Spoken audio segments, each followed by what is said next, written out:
Welcome back to Just Saying, the weekly webcast on the Standard Democrat website. We thank you for joining us again this week. Steve McPeters and I are here every week with community leaders talking about issues that are important to our community. And we are very privileged and honored today to have Sikeston Mayor Jerry Pullen with us. Jerry, thank you for joining us. We appreciate you taking the time.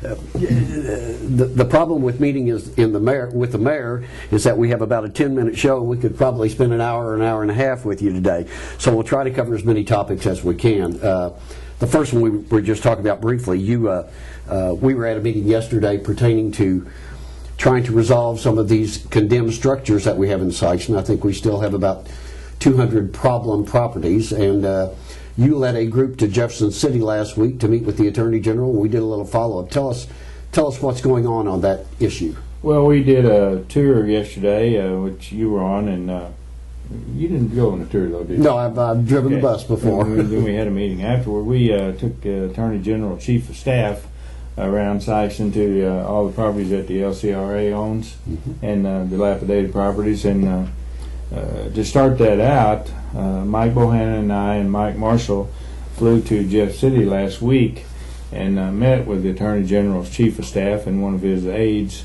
and explained to him that we need some help with getting something done with these houses. We can't seem to, through the legal system, we can't seem to get all the paperwork we need done right, and it costs so much money to get it done. So we flew up there and asked him to assist us in getting these banks to maybe turn over these titles and to us and let us tear these structures down and move on without it costing us $6,000–7,000 a lot or building to get done. And so he came down, which I think that showed a lot of interest for him to drive down here and take a whole day. No doubt about it. To come down. So I think they're definitely interested. And when we met with them afterward, which you were there, and we had the LCRA and some of the council was there, and several people that asked questions, and he gave some answers, which I feel really good about him coming down here and them getting involved in this. I think we'll see some action out of it. I really do. You try to get clear titles on these houses? Yes, is that the deal? I think whether the bank has them, what's happened, the banks have pulled away from this LCRA because they don't want any part of it. They're claiming, well, we don't own the house. They won't foreclose on it because if they do, then it's going to have to be written off their books, and then they're going to have to. They're going to be the owner. But I think what the Attorney General's office is going to try to do is to make them foreclose, get that title, and then maybe turn it over to us or whatever goes from there. At least it's a step forward. You talked about the banks. That's the banks mainly on the West Coast that were a part of this. There's some big banks involved in this, Deutsche, and some of them have gone out of business, banks in L.A., and they passed it on to somebody else. But there is an end to this somewhere. Somebody still owns that property. Well, Bank of America owns a lot of the titles that start off with Long Beach Mortgage and WAMU. But the problem is, I think we started off a few years back. We identified as many as 600 properties that were in state of disrepair, need to be condemned. And as a municipality and the city council, under your leadership and through the voters of Sikeston, we funded enough to take down about 200 of these properties thus far. But we still have a large inventory, a disproportionately large inventory for our community our size, and to see that the state of Missouri and the Attorney General's office is becoming involved in this and hopefully can bring the banks to the table, so to speak. If we can get clear title to these properties, we can take them down, we can improve our community. Some of them salvageable, or are they pretty much got to take them down? There's very few. DAOC was willing to take 25 of the homes and try to get the legal work done and everything. They came in, and I think they found 3 homes that they could rehab. I mean, the minute that we condemn those homes, they put the sticker on there. That's when the stealing starts and the stripping, and they strip the copper out of them. They take the bathroom fixtures, and they're just total dilapidated structures. There's probably some homeless people living in some of them, and they're just they're just there to create problems with drugs and gangs hanging out in them. Then there's fires with them. The Public Safety Director pointed out yesterday that they're often used as stash houses where they'll stash drugs in. Yeah, they stolen property. When this thing first started, and I think we would have been fine with the 1 cent sales tax that we put on in 2000. I believe it was 2002, if I'm not mistaken. Might have been further back then. Anyway, we were in good shape with that tax money with the LCRA, but we had planned that we were going to put about $500,000 into that. Then that'd become self-sufficient. Well, I think we put $2.2 million into it, and the problem just gets worse. Yes, I think we would have been on a good, even keel with it if this mortgage fraud hadn't taken place. Sure. I think we'd be in good shape with the 1 cent tax and what we'd done. But boy, when this took place, it added about 400 more properties. Yes, it did. Right? Absolutely, yeah. It just mushroomed and went crazy. So maybe with him coming down here, what we hope that with the meeting yesterday, he kind of assured us that he was going to put some threats out Absolutely. there and make something happen. So we feel real good about it. And it's really, action in the right direction. Yeah. Really, Mike Bohannon played a big part in this too. Yes, he was did. the one that got a hold of him and got the meeting set up, and I went with him.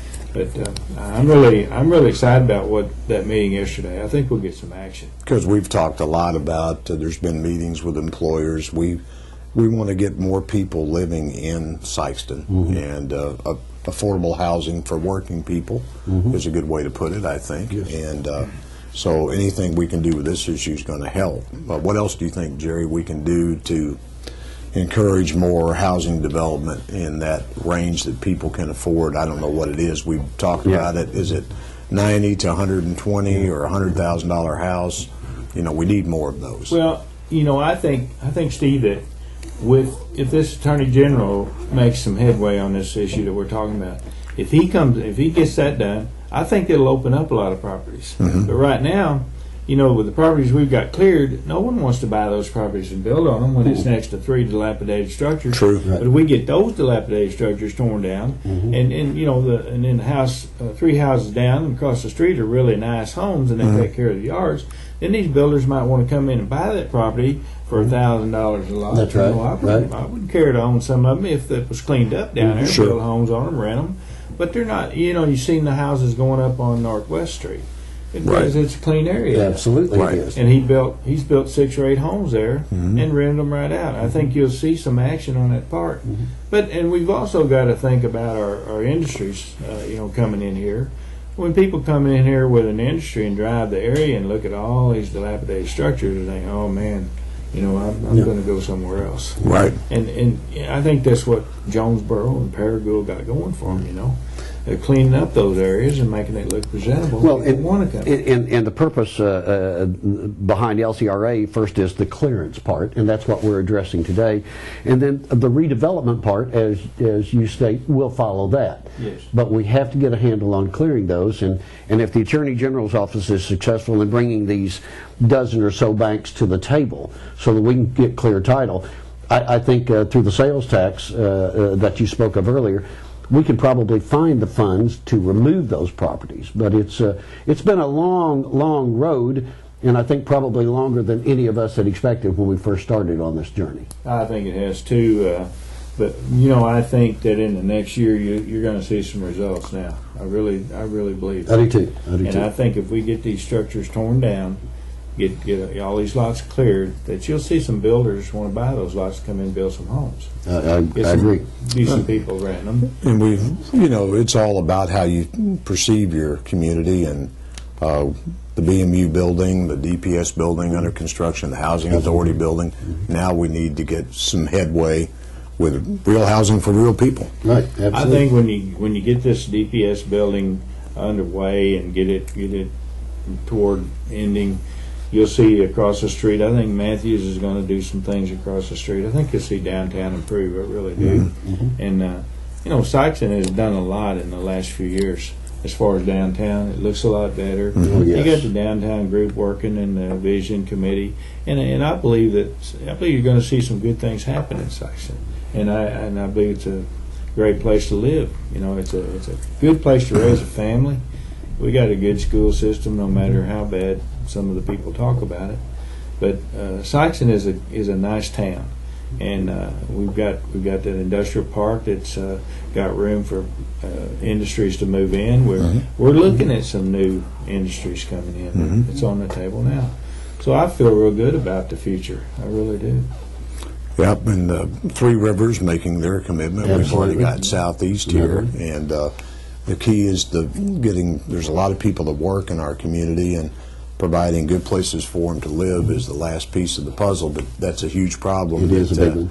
There's another discussion going on, and as I mentioned, we could spend an hour or so with you, Jerry, and we do appreciate you being here. There's another discussion that's generated some headlines lately, and that's the consideration of a CID to improve the Malco Theater. Yes. It's been swirling in the background, and in short, a CID would establish a taxing district out at Midtown and Village to make improvements at the Malco. They have approached us wanting to impose that tax. There are some merchants in that district who are opposed to it. I think there's some council that's opposed to it as well. Where do we stand on that? What's the status of that? I think that, and I wasn't able to be at the meeting Monday night, but I think from all indications, the council, they want to see the theater improved, but they don't want to see the people of Sikeston pay the tax to get it done. They'd like to see Malco put some money in this thing. I think Malco said they were going to be putting $1.2 million in it. The CID is mostly for to tear the building down, to do the floors and that sort of thing, and redo the lot, parking lot, and certain things. But in my own opinion, I just feel kind of that it won't pass.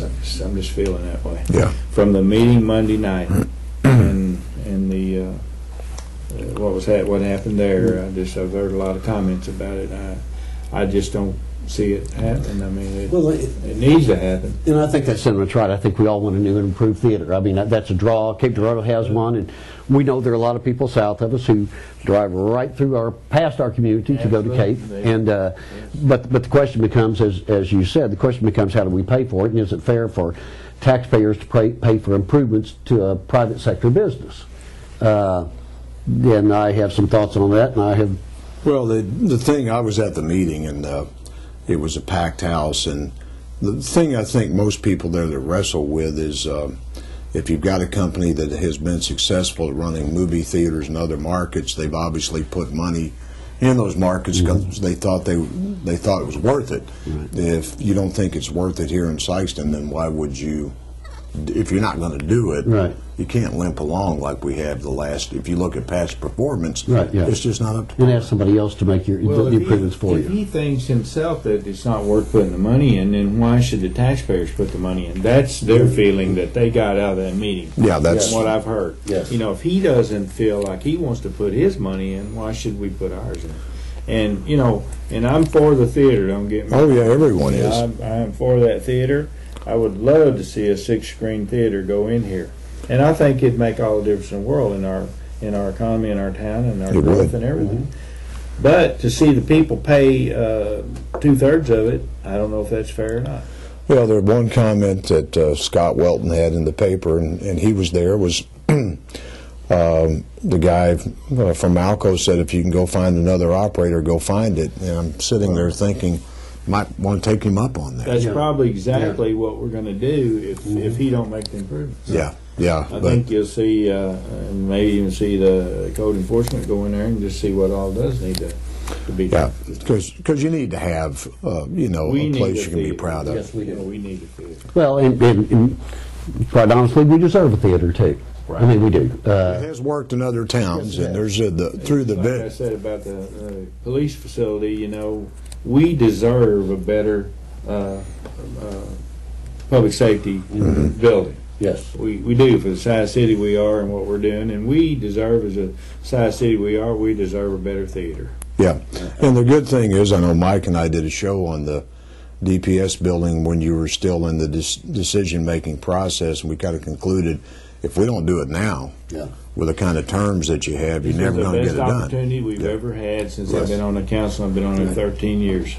You know, we had 4% money Yes. in rural development. Yes. Right. Where are you going to get a better deal? I don't think you I are. mean, where are you going to get a better deal with rural development?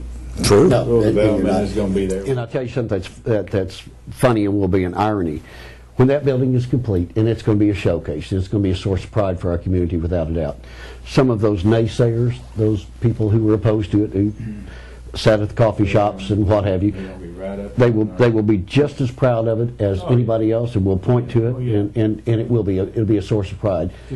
Just like the BMU building. It's a fine-looking building, and look what it added to downtown. Mm-hmm. No question about We it. put a new police facility in, take down the Roby building, Mhm. take down that road. If we get those buildings bought there, the little little mall, Right. make that into parking area. I mean, we're going to have a premier block Yes. there. And as you said, it will very likely promote construction of something across the street from that. I think it will. Might even force a newspaper to shape up every once in a while. You never can tell about that. Well, I think it will. we want you to know, Jerry, we appreciate you. You give a lot of time to the community, and you always have, and that speaks well for you. And we're proud of you being mayor, and we're glad. If the mayor is proud of the city, then he probably ought to be mayor. I'm guessing If that you're all the not proud of your city, you probably ought to Nah, I'm be guessing mayor. that. And, So that's my feeling. I'm proud of the Tyson. we're heading in the right direction. What we've done. At the end of the day, it's home, That's right. and that's important. Well, I was born and raised in Charleston, Mississippi County. I've lived here, married a girl from here, and I've lived here now for close to 40 years. So Syson's my home, and I love this town. And, I think it's a great place to live. Well, It is. the community's been good for you and your business, and you've been good for the community as well. Absolutely, I've been all over this world, man, and I always I'm ready to come back to Sykeston. Home sweet home. Yeah. Well, we've run out of time, as we always do. We had 40 topics to talk with Jerry today. I think we probably got through 2 or 3 of them. But nonetheless, we thank you for joining us. As always, we appreciate your suggestions or comments or criticisms. Tune in next week, and thank you for joining us.